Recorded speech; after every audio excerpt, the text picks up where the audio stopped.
रावणाचं राज्य आणायला निघालेले उद्धव ठाकरे आणि शरद पवार यांची ही लंका आपल्याला 7 तारखेला जाळून टाकायची आहे. ठाकरेंचं भाषण मागच्या निवडणुकीत लोकसभेला युतीमध्ये आले होतो.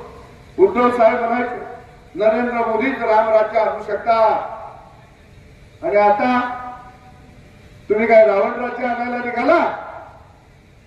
आणि म्हणून रावणाचं राज्य आणायला निघालेले उद्धव ठाकरे आणि शरद पवार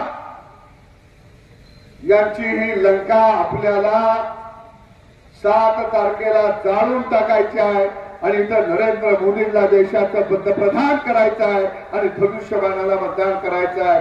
हे ठरवून आपण कामाला लागायचं आहे. महाराष्ट्रातील सर्व बातम्यांचे विश्वासार्ह व्यासपीठ सकाळच्या सर्व सोशल मीडिया प्लॅटफॉर्मला लाईक, फॉलो आणि सबस्क्राईब करा.